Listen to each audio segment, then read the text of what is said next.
Alhamdulillah saat ini saya berada di Vertizon TV dan saya tidak sendiri nih karena pada kesempatan hari ini Alhamdulillah MCI Yogyakarta kedatangan tamu yang istimewa, spesial, Masya Allah. Jauh-jauh dari Bojonegoro menyempatkan silaturahmi ke Jogja, ke MCI Jogja, Masya Allah.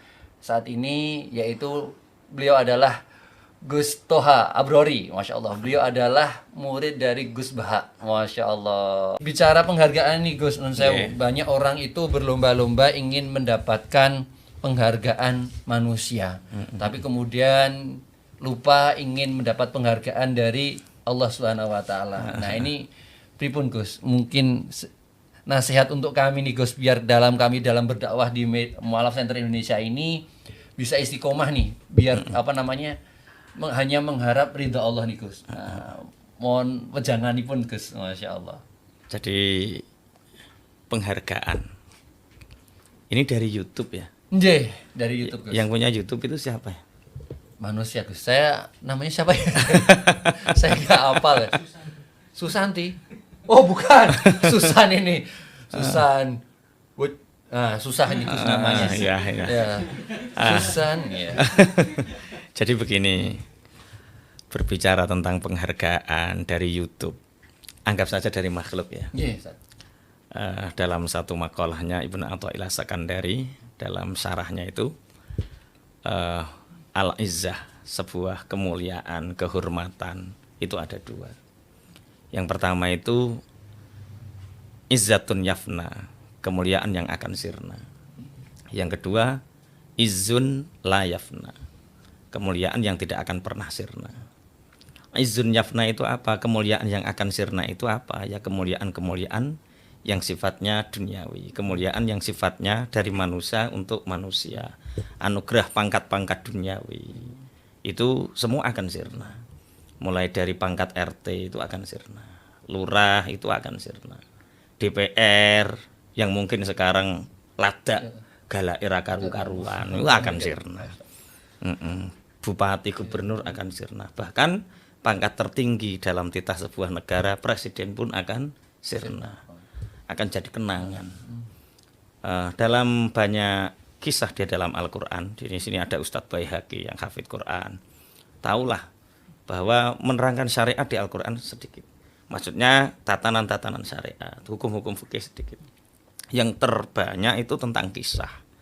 Itu untuk menjadi hikmah bagi kita bahwa kita ini ditakdirkan oleh Allah untuk mencatat kisah kita. Bahkan kemuliaan duniawi itu dicatat kisahnya. Misal kita pernah dipimpin oleh Presiden Pak Karno, itu sekarang jadi kisah.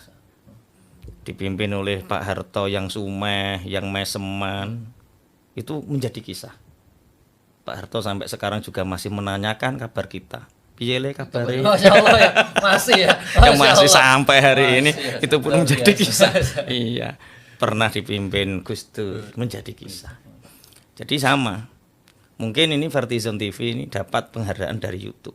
Ini hanya akan menjadi kisah. Kisah ini baik atau buruk. Kalau ini diudari secara fikih, ora barbar. Penghasilan dari YouTube itu kalau dikaji pun ya ora rampung-rampung. Misalkan begini. Ada dua hal yang mempengaruhi penghasilan dari YouTube itu. Satu, zatiyahnya, konten yang ditampilkan itu apa. Kalau Vertizon kebetulan yang ditampilkan itu dakwah, ya mantala ala hasanatin. Siapa yang menunjukkan kepada kebaikan, ya dia dapat kebaikan itu sendiri. Kalau Vertizon ini menampilkan sesuatu yang sifatnya menjadi inspirasi kepada orang lain, itu akan menjadi dosa jariah juga. Wala yahmiluna asqalahum wa asqalam ma asqalihim ila akhir. Lah, kemudian kontennya bagus, tapi yang membiayai siapa? Sponsor yang kerjasama dengan YouTube. Lah, sponsor ini dalam konteks apa? Tahu-tahu Vertizon, misalkan Ustadz Baihaqi ceramah, Assalamualaikum, qaulal mu'allifu rahimahullah, ting, sponsornya metu dadak kondom. Atau bukan kondom, misalkan apalah, yang di situ ada mungkarotnya. Zatiyahnya dakwah. Tapi sponsornya yang membiayai. Kayak gitu ya. Iya, itu bagaimana? Tapi kita istilahnya mukroh, orang yang dipaksa dari YouTube karena kita tidak bisa menentukan sponsor mana yang kita Harus pilih gitu ya. harus pilih. Maka itu terjadi antara sesuatu yang halalan thayyiban, kontennya kan halalan thayyiban. Kemudian terjadi syubhat karena apa? Kita nggak bisa milih sponsor A dan si B. Kalau bisa milih kan kita pakai minta sponsor kipas angin terus toh.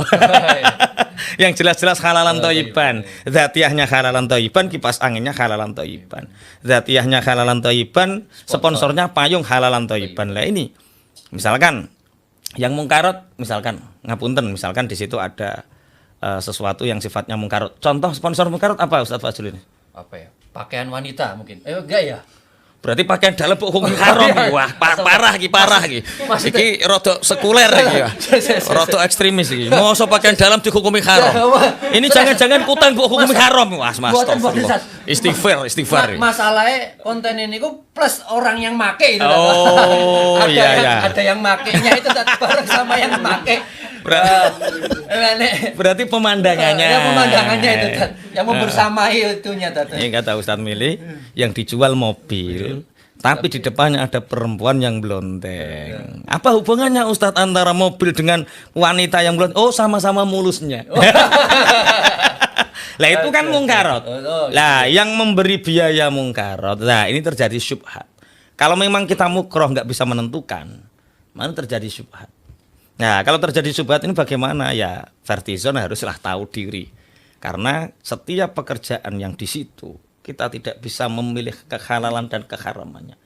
Bahkan satu pekerjaan yang paling suci pun sekarang, misalkan petani. Petani misalkan bibitnya sudah terpilih, tanahnya sudah milik sendiri, milik utama. Tapi ada rembesan-rembesan air.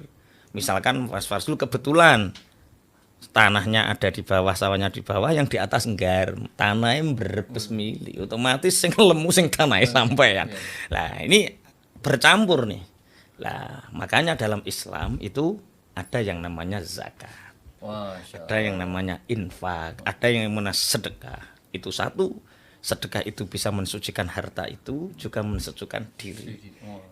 Jadi makanya saran saya untuk Vertizon TV yang dapat penghargaan ini, ya aja muk ditompo terus seneng yo aja. Kuwi hanya akan jadi kenangan. Lah nek pengin resik ya disakati. Kebetulan kan ini ketrihatannya mulai zakatnya kan fisabilillah kita. Wajah seperti ini kan mustahik. Sedas goreng deh. Astagfirullah. Naudzubillahi min dzalik. Ojo sampai mustahik lah. Ya harus ada tangan yang di atas itu lebih baik. Nah, yang kedua ada izun yafna. Yang kedua izun la yafna, satu kemuliaan yang tidak akan pernah sirna. Yaitu kemuliaan penghargaan yang langsung dari Allah. Makanya kalau dari sini kita bolehlah seneng atas dasar la in syakartum la azidannakum atau wa amma bi nikmati rabbika fahaddits. Tapi kan lebih seneng kalau misalkan ada kabar, wah ini dijamin surganya. Kalau zaman Rasulullah kan enak. Siapa? Sahabat, ada 10 sahabat yang jamin surga, kan seneng lah, itu penghargaan yang luar biasa. Nah, jadi penghargaan seperti ini ya oke, seneng boleh. Tapi keterlaluan jangan. Ya dirayakan, diceritakan seperti ini, diceritakan untuk pendengar muhibin, kok muhibin apa? Jenenge apa ngene iki sing mengikuti jenenge apa? Oh, subscriber, kulino muhibin juga. Subscribernya ini biar tahu ya boleh, tapi jangan keterlaluan, jangan berlebihan itu. Masya Allah. Baik Gus, Masya Allah. Ya moga-moga doakan kami Gus bisa istiqomah, bisa ya dapat kemuliaan di dunia, juga dapat kemuliaan nanti di akhirat. Amin insya Allah. Nah, dan saya Gus ini karena YouTube kemarin di Jagat Maya ini sempat viral nih Gus. Viral. Terkait BSI. Apa itu? Babakan sesajen Indonesia ini. Kemarin sempat viral nih Gus. Nah ini kan, ini gimana nih Gus? Bagaimana sikap kita yang berada di jalan dakwah, bagaimana mengajak orang itu untuk mengenal Islam, tapi kemudian sempat ada kejadian yang di situ juga berimbas nih di pergerakan kemualafan, sehingga orang itu bisa jadi antipati nih dengan pergerakan kita. Ini bagaimana nih Gus? Kebetulan ketika Mahameru menunjukkan kekuasaan Allah, sehingga ada banyak korban di sana. Kami juga diajak oleh tim Mu'alaf Center Indonesia kemarin untuk ke Malang, 2 hari 3 malam kemarin itu kita langsung ke lokasi. Alhamdulillah dengan dakwah yang halus, alhamdulillah banyak masyarakat yang respect dengan kita. Bahkan Mu'alaf Center dengan menyebut nama Mu'alaf Center itu pasti yang ada mereka adalah kesantunannya. Tidak sekedar bantuan seberapa besar kecilnya, tapi di situ ada ruh. Ada ruh yang di situ kita datang ke sana untuk bersahabat. Ada satu hadis dari Rasulullah Muhammad SAW, al-muslimu mir'atul muslim. Jadi orang muslim itu cermin dari umat muslim yang lain. Kadang ada umat muslim nyolong sandal, itu kelihatannya dampaknya kepada dirinya. Tapi orang yang dicuri, sandalnya yang dicuri, itu akan mengatakan seakan-akan semua muslim pencuri. Ada kebaikan, ada keindahan, atau ada kebaikan, ada kebenaran. 2 hal ini harus bersanding. Kadang kita menyampaikan kebenaran tapi tidak dengan cara yang baik. Ada yang benar tapi tidak baik, ada yang baik tapi tidak benar. Ngopeni anake wong iku apik apa apik? Saya Apik. Tapi nek gak buk nikah kan dadi elek. wah, Ngopeni nek apik tapi ra buk nikahi. Sing bener ra buk nikahi. nggih. Nggih. Tapi nek buk nikahi tok gak buk nafkahi. Wah, mboten saya. Lah terus kesimpulannya piye? Berarti Bingung soalnya rawannya praktek. Jadi begini, bawalah kebenaran dengan cara yang baik. Jangan hanya menampilkan keindahan, kebaikan, tapi tidak dengan cara yang benar. Jadi ada perkara yang baik tapi tidak benar, ada yang perkara benar tapi tidak baik. Maka kebenaran yang hakiki itu ketika kita bisa menyampaikan sesuatu yang benar dengan cara yang baik. Makanya kemarin ketika ada sesajen, kita tidak mengatakan itu tidak syirik. Inna syirka la zulmun azim. Kita sepakat ayat itu. Tapi bagaimana orang yang asalnya tidak tahu menjadi tahu, itu harus ada edukasi. Ada wajadilhum billati hiya ahsan. Ada diskusi, ada sharing. Lah orang bisa diajak diskusi, bisa diajak sharing, ada edukasi itu karena kita mujalasah. Kita duduk bareng, kita senyum bareng, itu namanya keindahan, kebaikan. Tapi kalau tahu-tahu ada sajian ini yang menyebabkan Mahameru marah. Mahameru tidak sedang marah. Mahameru hanya ingin menunjukkan kekuasaan Allah. Buktinya Mahameru hanya sekali mengeluarkan laharnya kan. Tidak terus sampai hari ini kan. Berarti Mahameru hanya ingin mengingatkan orang-orang akan kekuasaan Allah. Jadi kalau seperti ini kita yang di lapangan, yang kemarin datang ke sana, mengajak dialog, mengajak berdiskusi, mengenalkan tauhid, akhirnya sekarang rewalan untuk masuk pun sulit. Dampaknya sangat besar sekali terhadap dakwah santun kita. Sehingga setiap orang asing datang ke sana seakan-akan ini koncone kae.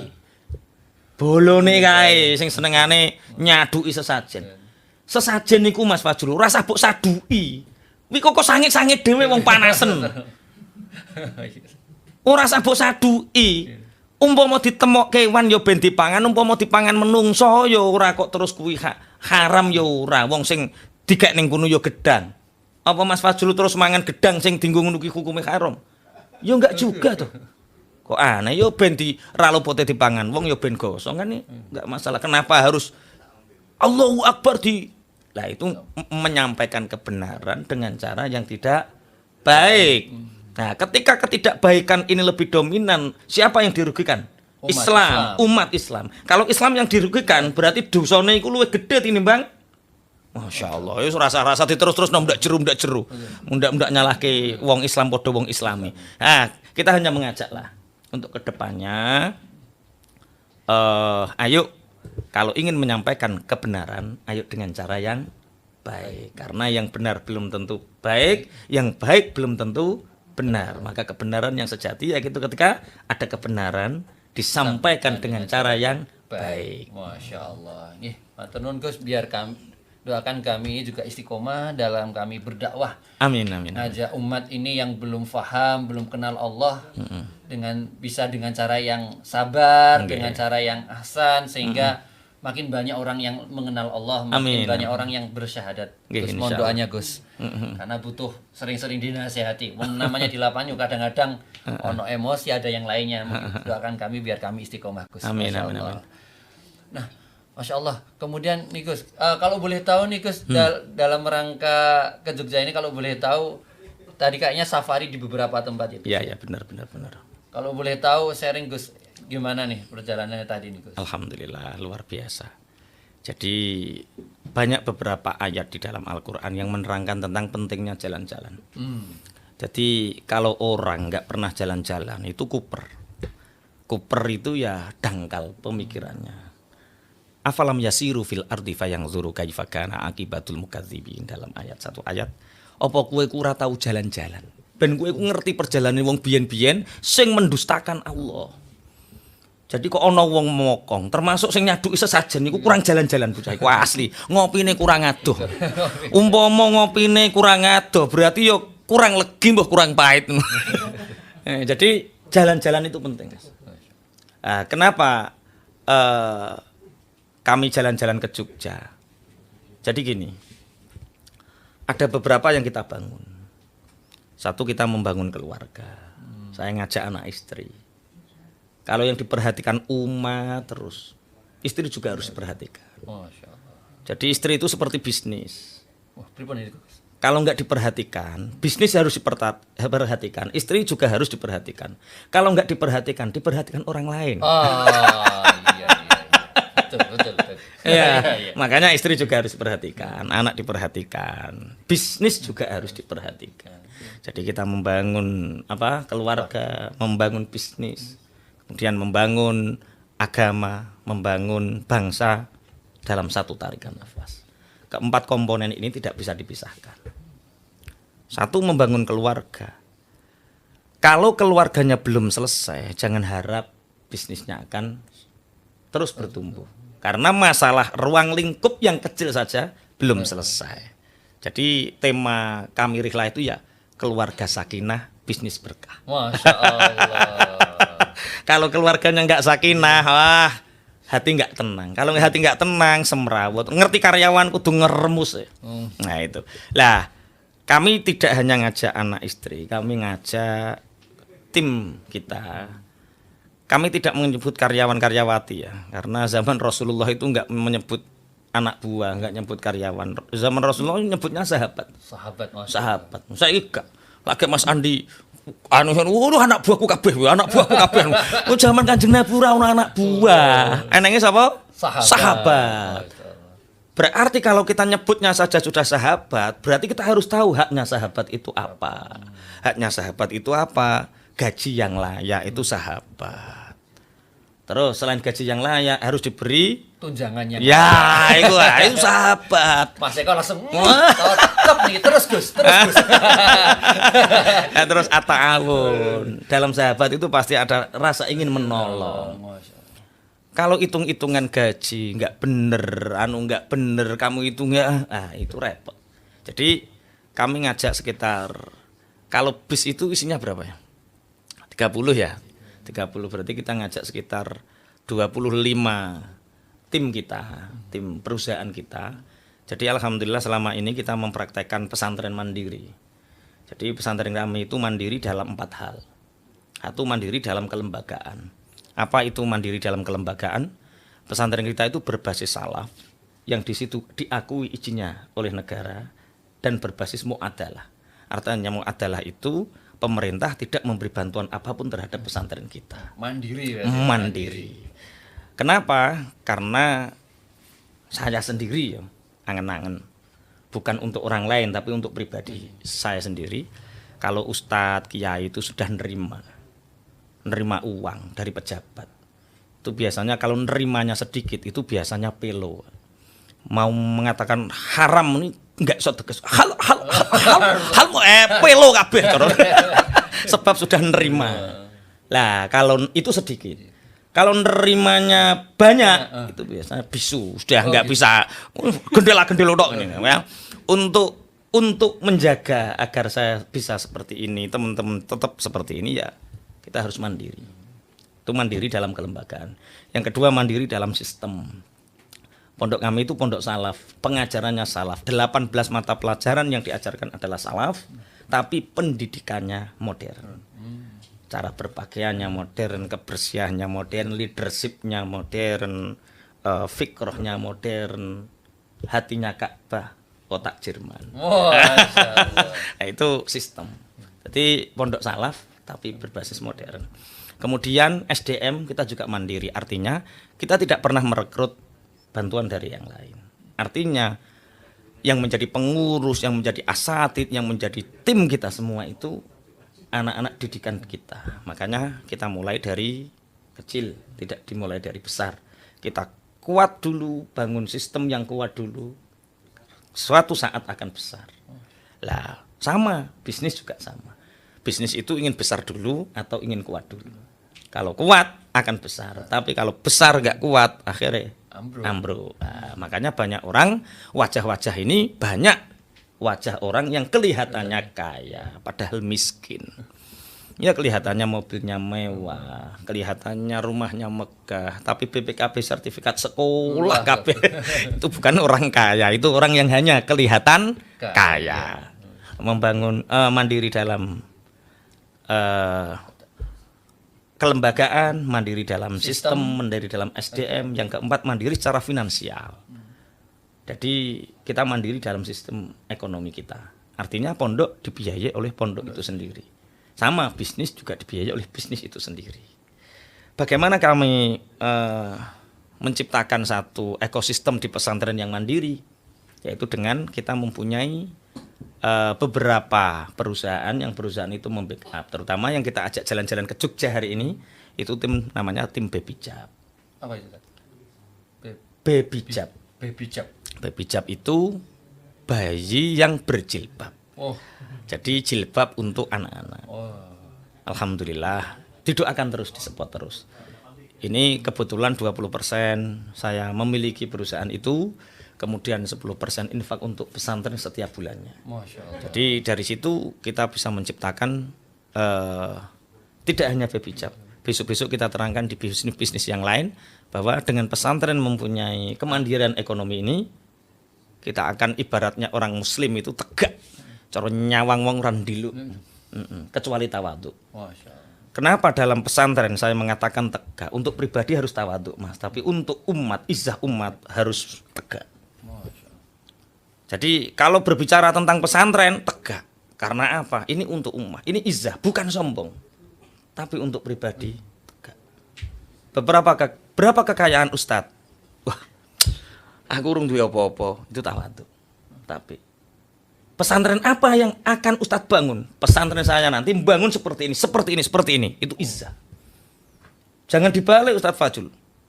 Aduh, pesantren sedang nggak punya uang, gimana ini, tolong. Kota amal tolong, taruh di mana ini, gimana ini? Nah, mental pesantren kalau seperti ini nggak punya izzah. Senduk-senduk paham apa ora? Emang kok nggak dilanjut kok senduk-senduk tok tambah ngrungokno tok ora takok ta kan? Ya berarti kalau Vertizon insya Allah sudah mulai amal usaha, Ustaz. Alhamdulillah. Sudah mulai punya amal usaha. Ya doakan amal usahanya bisa support untuk kegiatan dakwahnya. Yang belum MCI Yogyakarta ini belum, Ustaz. Belum apa itu? Kita belum punya amal usaha yang mensupport ini. Doakan moga-moga MCI Yogyakarta ini bisa tadi mandiri secara sistem, mandiri secara ekonomi. Mohon doanya, Ustaz ya. Udah malam ya. Nah, saya lho Gus, ini kita sandra sampai malam ini, ngapunten ini. Mungkin mboten kualat. Amin. Nah, ini mungkin ada wejangan Gus untuk kita yang generasi muda yang dalam terjun di dunia dakwah, terutama di dunia kemualafan ini. Mungkin ada wejangan buat kami, Gus. Kami pribadi terima kasih sekali terhadap Mu'alaf Center Indonesia yang purun gelem ngerepoti kami, gelem melibatkan kami untuk istilahnya diajak belusuan, diajak ke tempat-tempat di mana itu menjadi perhatian saudara-saudara kami sama Muslim. Saya pribadi senang dikenalkan dengan Mu'alaf Center Indonesia ini. Lah, harapan kami Vertizon juga Mu'alaf Center Indonesia, apalagi Mu'alaf Center Yogyakarta ini, seperti yang saya sampaikan tadi, yang kami sampaikan tadi, bahwa kemandirian itu sebuah keniscayaan agar kita bisa tegak melangkah. Bagaimana? Begini, orang itu yang sering dibahas itu sunnahnya Rasulullah. Ngingu jenggot ini sunnah. Fisiknya ya. Itu ya. Tapi kita tidak bisa mengatakan ini tidak sunnah. Ini tetap sunnah. Saya berjenggot, ini sunnah. Poligami itu sunnah. Sering dibahas Mas Mili, ini poligami itu sunnah. Sunnah untuk dikerjakan atau sunnah untuk tidak dikerjakan itu likulin. Hukmuhu, masing-masing harus dihukumi secara proporsional. Jangan ambil sunnahnya saja tapi tidak sunnah untuk ditinggalkan juga ternyata. Banyak sunnah-sunnah yang dari Rasulullah, tapi mereka melupakan satu sunnah. Rasulullah awal-awal dakwah sampai beliau kapundhut, siapa yang mendampingi Rasulullah? Pertama, awaluman aslama minar rijal. Siapa yang beriman pertama kali dari golongan laki-laki?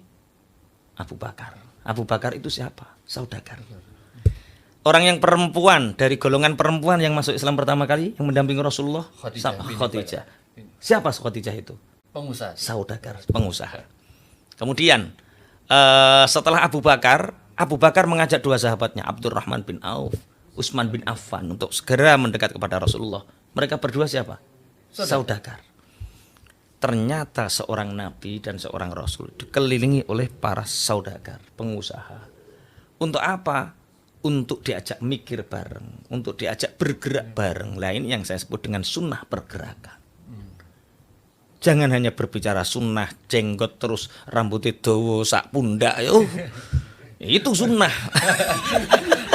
Gusti nak. Tapi melupakan ada satu sunnah yang menjadi keniscayaan agama ini bisa tegak terus, yaitu sunnah pergerakan. Sunnah pergerakan yaitu ketika para pengusaha itu tahu prospect of life-nya, apa tujuan hidupnya dia tahu. Makanya MCI, kemudian Vertizon TV di samping kemandirian juga harus bagaimana menggiatkan para pengusaha ini, karena banyak ketika para pengusaha punya uang, dia lupa uang ini ditaruh di mana, sehingga seneng dugem, seneng di kafe, seneng di ini tanggung jawab kita, anak-anak muda, untuk menyampaikan kepada mereka. Mungkin suatu saat Vertizon tidak hanya seperti ini. Mungkin Vertizon itu butuh pengajian-pengajian di kafe, butuh pengajian-pengajian di tempat-tempat yang sekiranya di situ kita bisa berdakwah di situ. Gitu Mas Fajrul. Ya, bismillah. Sunnah pergerakan. Moga-moga kita nanti di backup, karena kalau saya ini masih rodok susah Gus. Ada usaha ngerti di calling 24 jam harusnya. Iya maksudnya kok di calling 24 jam ya? Ngurusin muas Gus, misalnya kita lagi, nah ini kadang-kadang kekurangannya kalau saya pribadi Gus, masih kurang dalam manajemen diri, manajemen waktu. Karena teman kalau pas lagi ada ini ya, misalnya hari ini nih ada tamu dari Blora ya, pekerjaan tak cancel dulu, terus ini Gus, memuliakan tamu, nyari barokah yang lain kayak gitu. Oh ya, siap. Berarti tamu-tamu dari Blora dianggap pengganggu ini ya? Oh enggak. Tadi mencari kemuliaan yang lain Gus. Oh, mencari kemuliaan yang lain. Memuliakan Oke, tamu. Jangan-jangan saya juga dianggap pengganggu ini. Namu dalu-dalu. Boten lho ngasal. Nggih, bismillah. Nggih. Matur nuwun ini Gus Toha, ngapunten iki bisa kami ganggu wedalipun sampai malam ini. Nggih, terima kasih. Nyuwun ngapunten dan matur nuwun sangat. Nih Gus, karena ini alhamdulillah Jogja ini dan Vertizon TV ini mau alhamdulillah sudah ada tanah wakaf nih Gus. Tanah wakaf untuk membangun Quran Center ini. Indonesia Quran Center. Nah, ini mohon doanya Gus, moga-moga tanah yang seluas 2.830 meter persegi ini Gus bisa segera termanfaatkan, terbangun sebuah bangunan yang bisa dimanfaatkan untuk pengembangan penghafal Al-Quran, orang yang ingin belajar Al-Quran, baik dari mu'alaf maupun yang orang-orang muslim yang belum bisa membaca Al-Quran. Mohon doanya Gus. Insya Allah tetap kami doakannya. Jadi Indonesia itu sekarang akhir-akhir ini marak tentang Quran Center, tentang rumah tahfidz, tentang boarding school yang berbasis tahfidz. Ini sebuah anugerah bisa dikatakan, juga kadang bisa menjadi sebuah musibah. Jadi ayat inna nahnu nazzalna dzikra wa inna lahu lahafizun itu mereka menyangka bahwa dengan banyaknya hafidz, banyaknya anak-anak yang menghafalkan Al-Quran itu menjadi anugerah karena merasa menjadi penjaga Al-Quran. Tapi dalam konteks yang lain, ada juga anak yang menghafalkan Al-Quran tapi nggak ngerti carane sholat, nggak ngerti carane wudhu yang benar. Makanya pernah ketika Sayyidina Umar bin Khattab itu menjadi seorang khalifah, jalan-jalan ada anak kecil menghafalkan Al-Quran, dan itu ternyata sudah marak saat itu di zaman sahabat. Apa pendapat Umar bin Khattab? Utinal ilma qabla al-Quran. Utinal ilma qabla al-Quran. Saya itu diajari ilmu dulu. Maksudnya ilmu itu ya tauhid, ya fikih, ya semua tentang ilmu sebelum aku menghafalkan Al-Quran. Artinya metodologi Sayyidina Umar bin Khattab yang dulu ngapunten ini Jogja, ada Pondok Krapyak.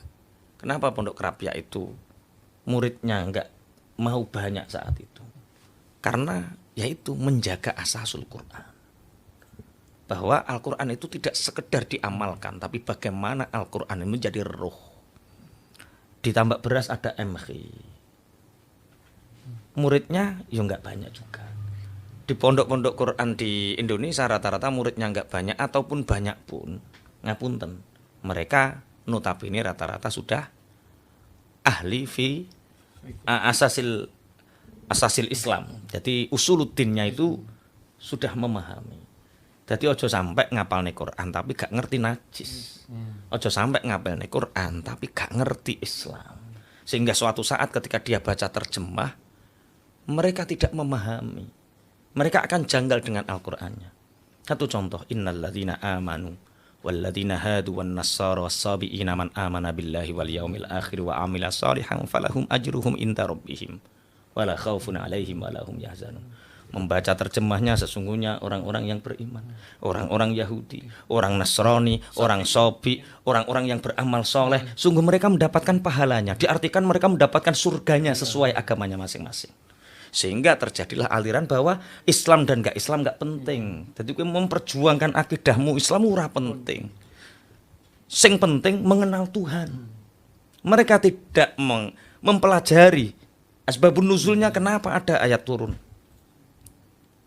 Kalau mereka memahami bahwa ayat ini turun untuk Salman Al-Farisi, ketika Salman Al-Farisi teringat tentang guru-gurunya yang soleh, rahib-rahib yang soleh, orang-orang Nasrani, orang Yahudi yang soleh, yang belum sempat menangi Rasulullah, yang belum sempat ikrah di hadapan Rasulullah.